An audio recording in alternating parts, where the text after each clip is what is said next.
대통령 선거를 마친 미국이 대규모 돈풀기에 나설 것으로 예상되면서 유동성 폭탄이 전 세계를 강타한다는 예측이 나오고 있는데요. 덕분에 코스피 지수와 비트코인 시세가 연일 상승세를 보이고 있습니다.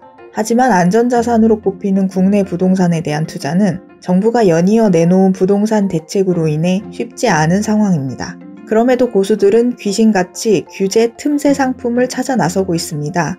그동안은 재개발이 손실의 위험이 높은 반면 수익률도 그만큼 높은 투자 고수의 영역으로 취급되었는데요. 요즘 고수들은 재개발 대신 조금은 다른 물건을 찾고 있다고 해서 리얼캐스트가 알아봤습니다. 일단 어떻게 하다 투자자들이 틈새 상품에 모이게 됐는지 살펴보죠. 그럼 어떤 틈새 상품이 유망할 수밖에 없는지 대충 각이 나오거든요. 요즘 부동산 투자 난이도를 높여버린 두 가지가 바로 주택 취득세 그리고 종합부동산세 중과입니다. 우선 2018년 9.13 대책으로 주택 임대사업자에게도 종부세가 부과되게 됐습니다.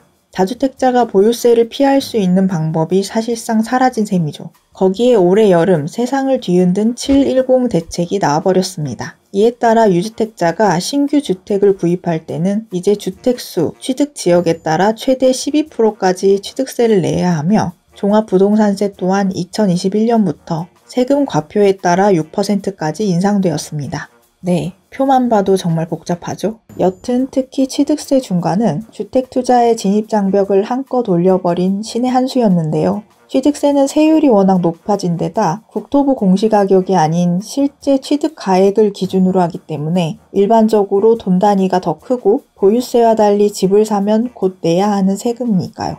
4주택 이상이면 비규제 지역의 집을 사도 취득세가 12%, 그러니까 10억짜리 집을 사면 취득세만 1.2억이라 이겁니다. 1.2억이면 대한민국 어딘가에 집을 한 채 더 살 수 있을 것도 같은데요. 그런 와중에도 취득세 중과를 비껴간 주택이 있습니다. 특히 어떤 집들은 이 취득세를 지방교육세까지 다해서 1.1%만 내면 된다고 합니다. 바로 공시가격이 1억 원 이하인 저가주택입니다. 지방세법 시행령 개정안에서 투기 대상으로 보기가 어렵고 주택시장 침체 지역 등에 대한 배려가 필요하다는 취지로 주택수 합산 및 중과 대상에서 빠진 것입니다. 그러므로 이런 주택은 취득할 때 취득세가 낮을 뿐 아니라 이런 주택만 10개를 보유한 경우 새 집을 살 때 취득세는 기존 세율로 낼 수 있는 것이죠. 하지만 정부가 공시가격 현실화를 부르짖는 이때 공시가격 1억원짜리 주택이 어디 흔할까 싶은데요. 눈을 크게 뜨고 찾아보면 심지어 서울에도 이런 집들이 있다고 합니다. 다만 집이 소형이면서 노후도가 심한 경우가 대부분입니다. 이렇게 오래된 집들은 주택의 사용 가치를 낮게 평가받아 공시가격이 싸게 나오는 것이죠. 눈치가 빠른 분들은 아시겠지만 사실 이런 집들은 재개발 지역에 많습니다. 상계 뉴타운 1구역의 한 낡은 소형 빌라 사례를 보면 시세는 2억 원대이나 공시지가가 아직도 9천만 원대입니다. 하지만 우리가 아는 걸 나라님들도 모를 리가 없겠죠? 그래서 막아놨습니다. 아까 표에서 보셨다시피 재개발 등 정비구역에 포함된 주택은 이 혜택에 포함이 안 된다고 합니다. 그리하여 부동산 고수들은 아직 구역 지정은 안 되었지만 재개발을 추진하는 지역 또는 재개발 지역 근처 또는 비슷하게 노후화된 주택을 찾고 있습니다. 이런 지역들은 점차 재개발을 추진하게 되거나 적어도 재개발 지역에 새로 형성되는 인프라를 함께 누릴 수 있기 때문에 미래 가치도 나름 괜찮다고 할 수 있죠. 지금은 재개발 구역에서 해제됐으나 다시 재개발을 추진하는 구 상계 3구역과 노고산동 재개발, 장위, 미아 뉴타운과 인접해 재개발 동의를 받고 있는 강북구 번동 148, 미아동 258번지 등등 일대가 핫하다고 합니다. 그중 공시가격 1억 원 이하 물건이 많고 현재 공공재개발이 추진되고 있는 번동을 살펴볼까요? 7.10 대책 이후인 2020년 하반기 7월부터 10월까지 번동 소재 월평균 연립 다세대 매매 건수는 85.3건으로 1월부터 6월 상반기까지 평균인 61.2건을 웃돌았는데요. 게다가 지난해 월평균 19.4건에 비하면 4배 이상 증가한 것입니다. 특히 30년 이상 된 노후 연립 다세대의 거래 건수가 2019년 39건에서 2020년 300건 이상으로 증가했으며 이 중 대부분이 재개발 예정지인 148번지에 위치하고 있었습니다. 일례로 올해 31년 차가 된 한 연립은 2억 7천만 원에 거래되며 이 지역 실거래가 최상위권을 차지했는데요. 이 연립조차 공시가격은 채 1억 원을 넘지 않네요. 게다가 너무 낡아서인지 공시가격이 오히려 떨어지고 있었습니다. 현장의 목소리를 들어볼까요? 앞서 설명한 지역 부동산 사무실 몇 곳과 이야기를 해보았는데요. 지금 현장에 매물이 거의 없어요. 그럼요. 무조건 공시지가 1억이 넘는 건 안 팔려요. 시급세 때문에. 요즘에 가격이 많이 오르나요?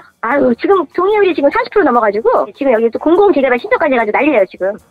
네, 소문대로 공시가격 1억 원이 안 되는 아파트가 잘 나간다는 사실을 확인할 수 있었습니다. 그런 한편 집값이 저렴한데도 인기가 없었던 지방 구축 아파트가 갑자기 핫해지는 현상도 나타나고 있습니다. 지방은 신축 쏠림 현상이 더욱 심하다는 점에서 이례적인 현상이죠. 대표격인 강원도 춘천시 후평주공 아파트는 언론에 등장할 정도로 이슈가 되었는데요. 사실 근처에 비슷한 가격대의 구축 아파트가 많아서 동네 자체가 이 부분에 특화돼 있기도 하죠. 후평주공 4단지 거래량을 보면 역시 작년보다 올해 상반기보단 하반기가 눈에 띄게 높았습니다. 특히 7.10 대책이 발표된 7월 이후 거래량이 폭발적으로 증가했는데요. 그도 그럴 것이 이 단지 전용 면적 59스퀘어미터는 올해 공시가격이 6천만 원대, 이보다 소형인 49스퀘어미터는 5천만 원도 안 됩니다. 이곳 역시 일반적인 추세와 달리 지난해보다 올해 공시가격이 더 떨어졌는데요. 공시가격이 낮아지는 만큼 보유세가 더 오를 걱정은 없으니 투자자 입장에선 더욱 구미가 당기겠네요. 하지만 고수가 괜히 고수겠어요? 무턱대고 따라하다 큰일 날 수 있죠. 주식이든 비트코인이든 투자자들의 최종 목표는 언제, 어떻게 잘 엑시트하느냐인데요. 주택은 좀 다른 게 생존의 3대 요소인 의식주 중 하나로 결국은 실거주용이라는 거죠. 주택이 안전자산이라는 게 그래서겠죠? 하지만 앞서 말한 노후주택이나 지방아파트 등은 경우에 따라 실거주하기 어려울 수 있습니다. 게다가 리얼캐스트 취재 결과 이미 투자자들이 대거 이런 저가주택을 구매한 상태라 서울 수도권에선 30년 넘은 지하 연립, 그리고 일명 뚜껑 물건이라 불리는 무허가 주택까지 각광받으며 활발하게 거래되고 있었는데요. 특히 서울의 경우 3억 원 미만 저가 공동주택의 실제 시세를 공시가격에 반영한 현실화율이 68.6%로 이를 매매 실거래가에 단순 적용하면 2020년 1월부터 10월까지 서울에서 매매된 연립 다세대 중 오직 13%만이 여기 속하게 됩니다. 앞으로 정부에선 현실화율을 90%까지 높일 예정이므로 1억 원 이하 공시가격 주택은 더욱 귀해지겠죠. 무엇보다 주택 자체 가치가 낮은 상황에서 점차 개발 및 시세 차익을 기대하는 프리미엄이 붙어 거래되고 있기에 이러한 기대가 무산될 경우 투자 원금을 상당 부분 손해볼 수 있다는 거 유념하셔야 합니다. 지난 2019년 6월 정비사업 일몰제 적용으로 사업 해제된 단지가 나오기 시작하면서 꽤나 연륜 있는 투자자들도 큰 손해를 봤다는 소문이 곳곳에서 들려오기도 했습니다. 하이 리스크, 하이 리턴. 하이 리턴만큼 하이 리스크를 고려해야겠습니다. 도움이 되셨다면 구독, 좋아요 부탁드립니다.